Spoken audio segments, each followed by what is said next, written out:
This interview starts off a series of interviews with Dr. Otto Lin. What we are going to be focusing on today is his early childhood, early education, and his family.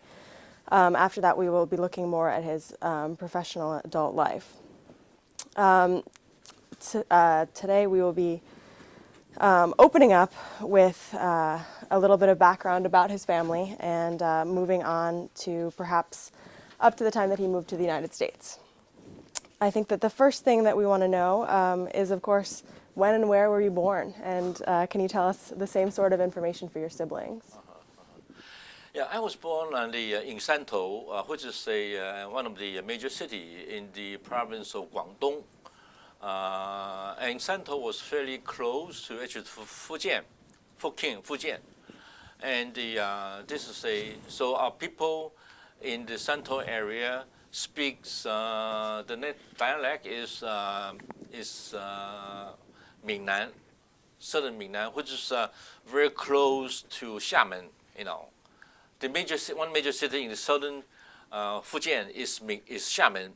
So Xiamen and Shantou, these are two major cities, and our natural dialect is Minnan, which is the same spoken by people in Shantou, in Chaozhou, Qiuzhou, and Xiamen in the general area.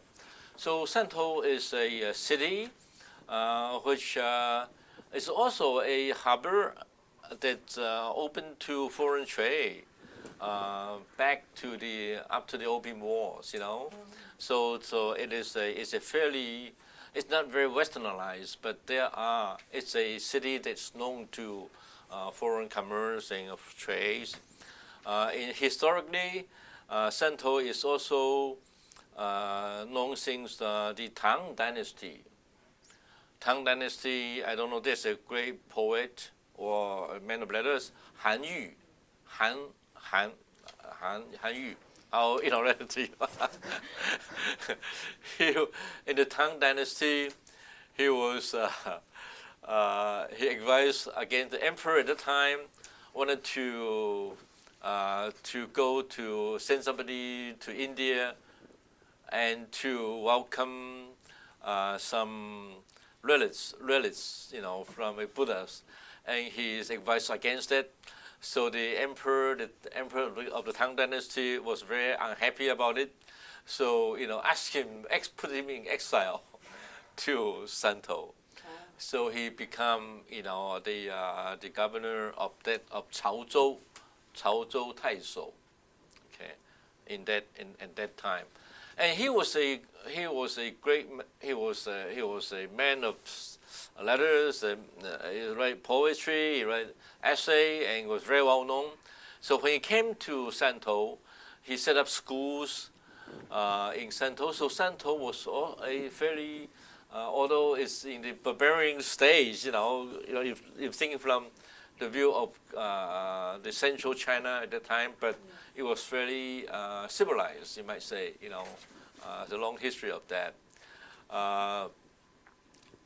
Shantou is a famous city because when Han Yu came, and at that time the story says that there's a lot of crocodile in the area, and the crocodile will come out and hungry, they get at peoples and animals and domestic animals and so on. So he apparently wrote such a letter, and then tell the crocodile that you shall not come here anymore. You should leave, And he's have a ceremony, and he take a couple of pigs and lambs as sacrifice, and read his famous letter to the crocodile. And the legend goes that the crocodile left. Okay, but so that Han Yu is famous for his letter to the crocodiles. That, I think, is typical in any classical Chinese literature. You'll find Han Yu and the Ji E Yu Wen. Okay. Is Han Yu like the Chinese language, like the same? Han Yu is Han. Yeah, Han Yu. I write this to you. Later on. I mean, this is Hanyu. So China, so Santo, I'm talking about the place Santo that I was born. It's a place that was fairly well known in the Chinese history.